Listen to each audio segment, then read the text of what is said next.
Bueno, muy bien. Vamos a compartir una palabra, hermanos, que quisiera transmitir y compartir con ustedes. Una palabra que nos lleva a recordar algunas cosas que son propias del día de hoy. Y vamos a leer en el libro de Hechos, capítulo 2. Dice así: cuando llegó el día de Pentecostés, estaban todos unánimes juntos. Y de repente vino del cielo un estruendo, como de un viento recio, que soplaba, el cual llenó toda la casa donde estaban sentados. Y se les aparecieron lenguas repartidas como de fuego, asentándose sobre cada uno de ellos. Y fueron todos llenos del Espíritu Santo, y comenzaron a hablar en otras lenguas, según el Espíritu les daba que hablasen. Moraban entonces en Jerusalén judíos, varones piadosos, de todas las naciones bajo el cielo. Y hecho este estruendo, se juntó la multitud y estaban confusos, porque cada uno les oía hablar en su propia lengua. Y estaban atónitos y maravillados, diciendo: mirad, ¿no son galileos todos estos que hablan? ¿Cómo pues les oímos nosotros hablar cada uno en nuestra lengua en la que hemos nacido? Partos, medos, elamitas, y los que habitamos en Mesopotamia, en Judea, en Capadocia, en el Ponto y en Asia, en Frigia y en Panfilia, en Egipto y en las regiones de África más allá de Cirene, y romanos aquí residentes, tanto judíos como prosélitos, cretenses y árabes, les oímos hablar en nuestras lenguas las maravillas de Dios. Y estaban todos atónitos y perplejos, diciéndose unos a otros: ¿qué quiere decir esto? Mas otros burlándose decían: están llenos de mosto.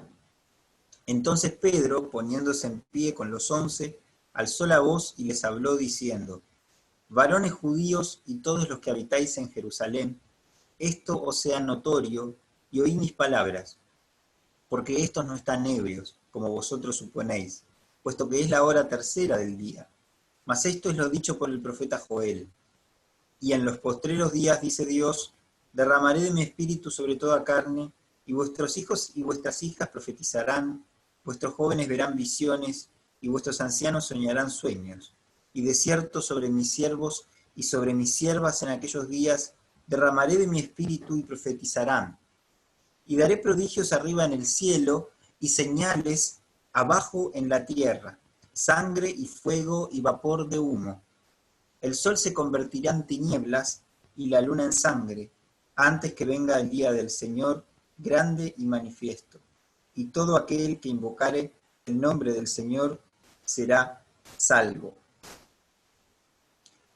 Y más adelante, si ustedes leen, van a ver cómo se produce el derramamiento, cómo lo que había ocurrido, ¿verdad?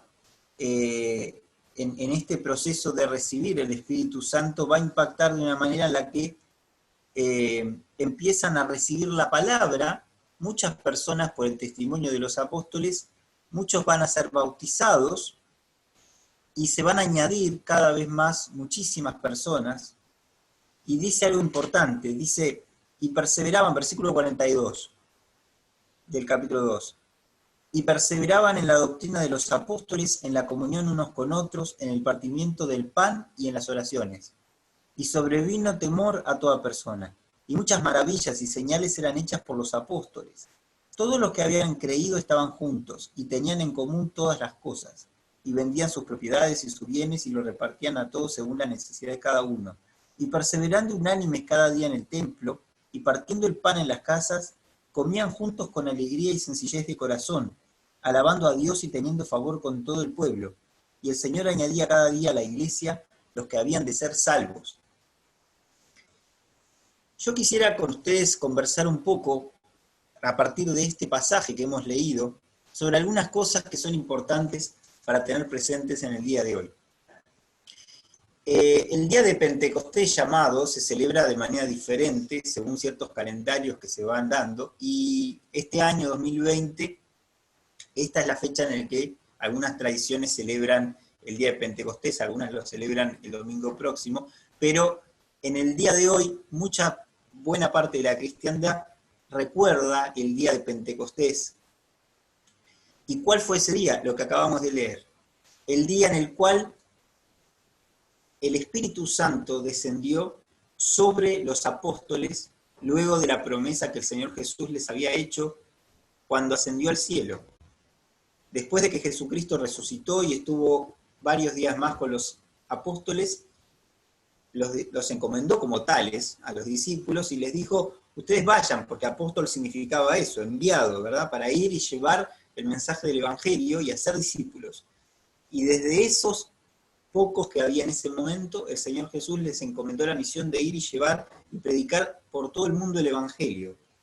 Y les dio la promesa de que no iban a hacerlo solos, porque Él no iba a estar más con ellos visiblemente, pero sí iba a estar con ellos mediante alguien, que iba a ser el Espíritu Santo.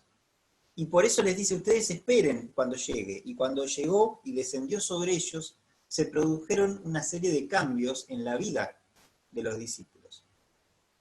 Si pensamos, por ejemplo, en la actitud de Pedro, que hemos leído en este pasaje, nos damos cuenta de que ya no es el mismo Pedro de los evangelios.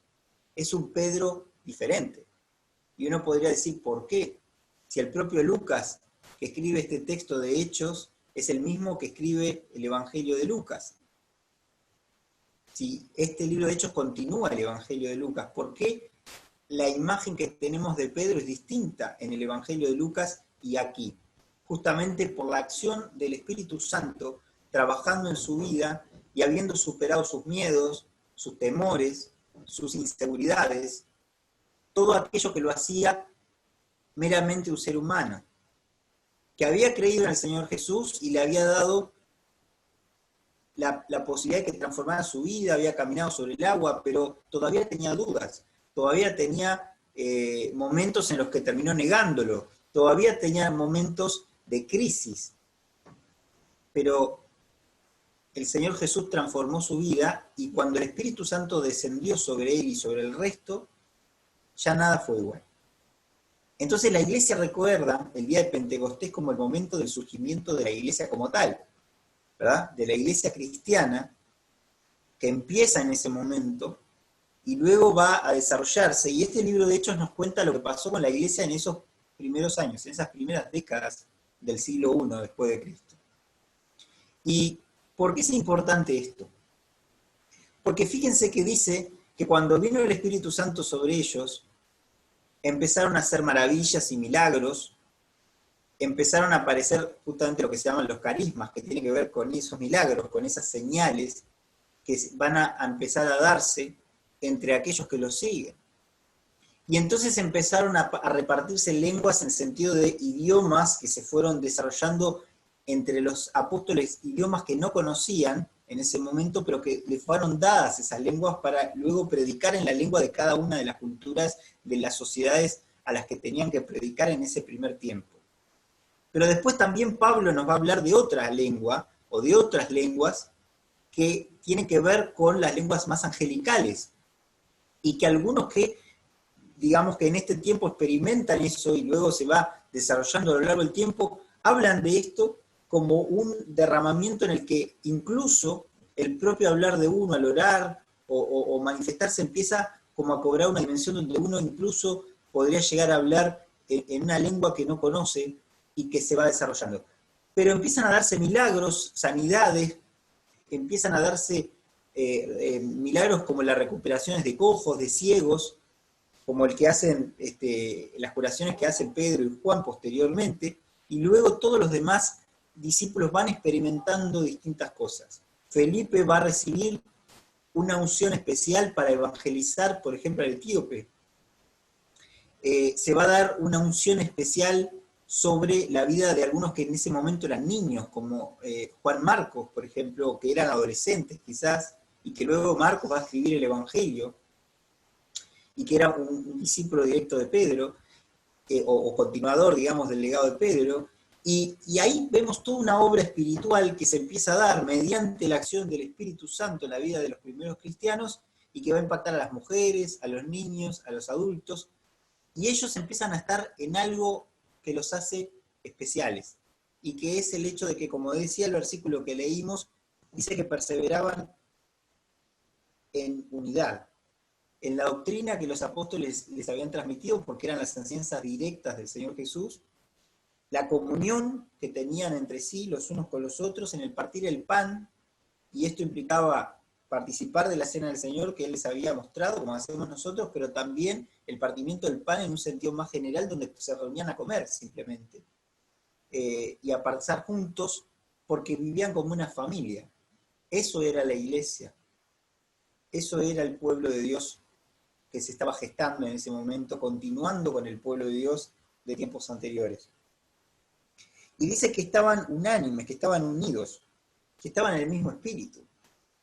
Y a mí me venía a la mente el pensamiento en estos días de que este momento de la historia es un momento particular, porque quizás nunca como antes ocurrió lo que está pasando ahora. Y que es que nosotros, en todo el mundo, su iglesia está unánime. ¿Por qué su iglesia en este momento está unánime en todo el mundo? Porque todos, necesariamente, en todo el mundo, estamos enfrentando la misma situación. Es decir, nunca ha pasado en la historia que la iglesia de un país, de otro, todos estén pasando lo mismo, ¿verdad? Porque incluso cuando ha habido guerras de alcance mundial, por ahí no tenían el mismo nivel de alcance que está teniendo esta situación de pandemia global. Porque cuando hay países que entran en guerra los unos con los otros, siempre hay algunos que, como pasó por ejemplo en la Segunda Guerra Mundial con nuestro país, por ahí estamos lejos, por ahí no nos afecta, no nos mandan a la guerra. Pero en esta situación, todos, mediante los medios de comunicación, mediante la tecnología, mediante lo que escuchamos a través de distintas formas de comunicación, mediante los gobiernos que están todos hablando de lo mismo, llegamos a estar en una especie de unanimidad de situación, una unanimidad de circunstancias. Y eso, lo queramos o no lo queramos, nos vuelve uno, como sociedades. Pero la iglesia tiene una particularidad, y que es que frente a esa misma circunstancia que compartimos con todos, tenemos algo que el resto no tiene, que es la posibilidad de estar unánimes espiritualmente, que el resto no lo puede tener.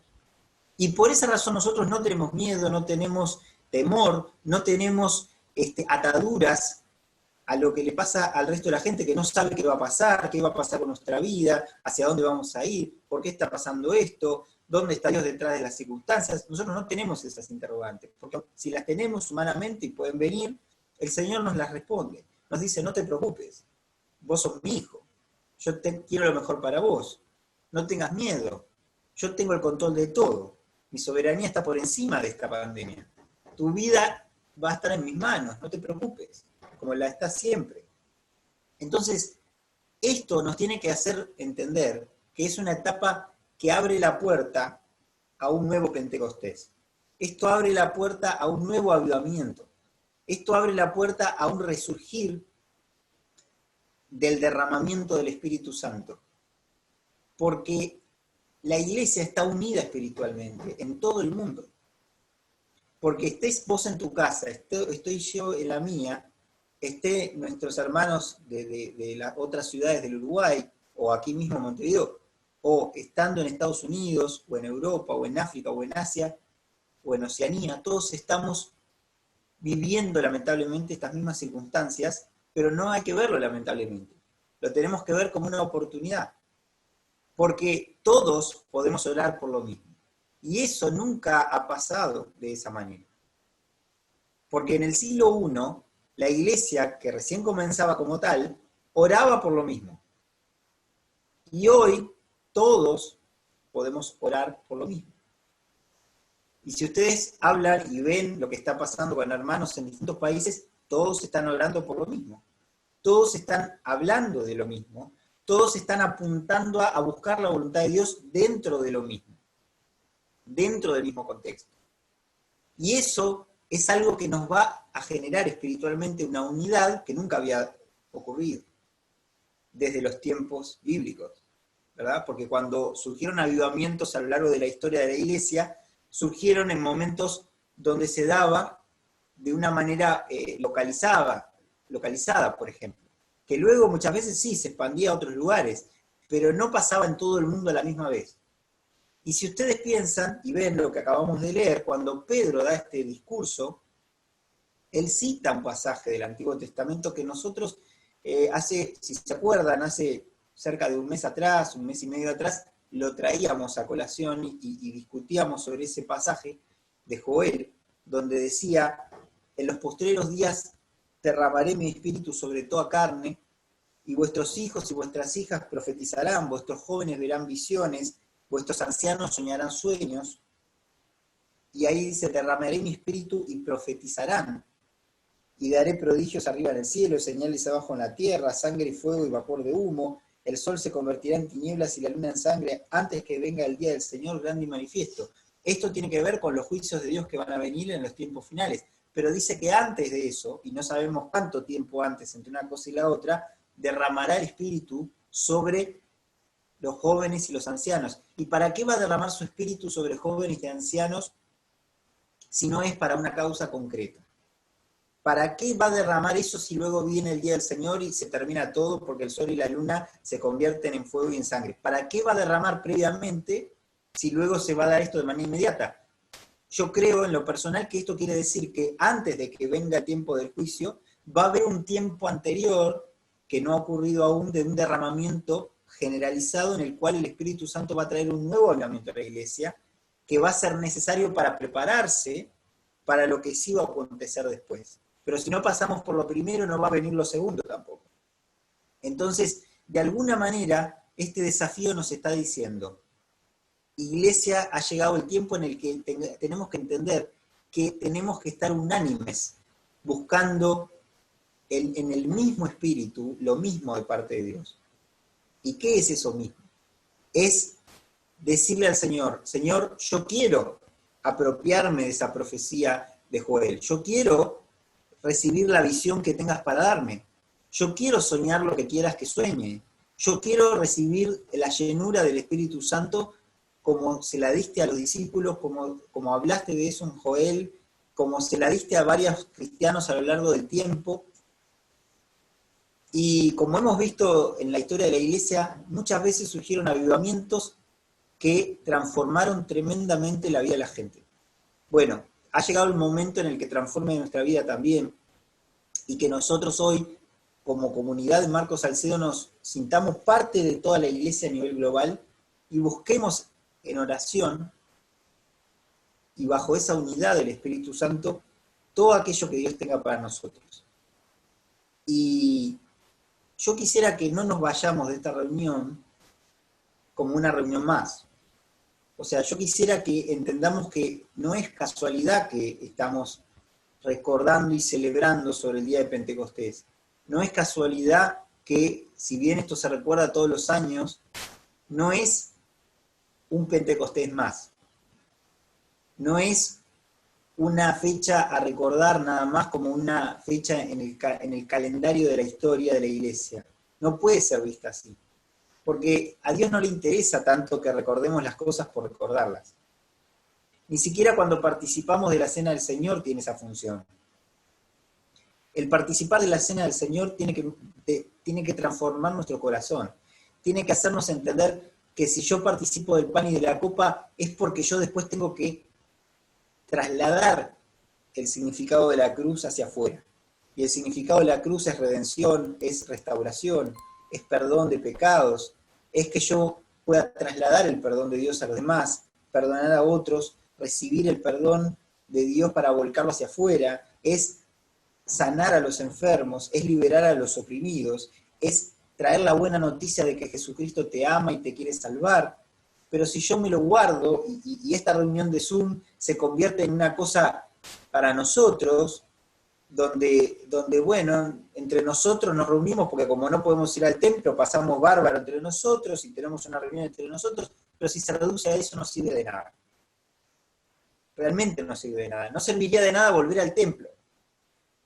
Tener nostalgia del templo y decir, vamos al templo, reunamos de nuevo porque estamos extrañando, cuando esto se abra volvamos, no va a tener ningún sentido volver así. Si volvemos a repetir lo que era antes, no va a tener ningún sentido. Porque lo único que nos va a importar ahí es, yo quiero estar con mis hermanos, reunirme en el templo, y se acabó. Pero Dios no te llamó a estar en el templo para eso. Dios te llamó a estar en el templo para que tu vida sea un testimonio puro y directo del derramamiento del Espíritu Santo en tu vida.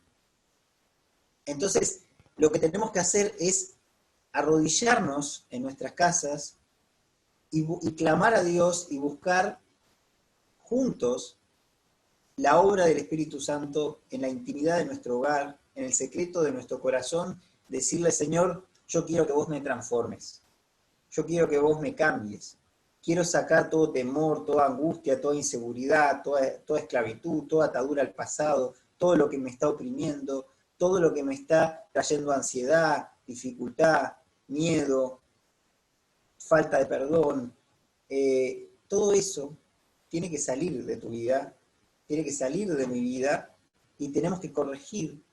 Y si hay algo en tu vida que tenés que corregir, renuncia a ella, deja que el Espíritu Santo lo transforme. Porque cuando esto pase, ¿qué vas a hacer? ¿Vas a volver solamente a las reuniones como una costumbre? ¿O vas a entender que el reunirnos es parte de un avivamiento que se está dando en todo el mundo y que tenemos que aceptarlo en nuestro corazón, porque si no lo aceptamos vamos a ser poco útiles para lo que Dios quiera? Y yo quiero terminar con una palabra de aliento, en el sentido de que Dios te va a transformar si lo dejas. Y te va a dar una nueva dimensión de las cosas. Pero tenemos que estar abiertos a esto.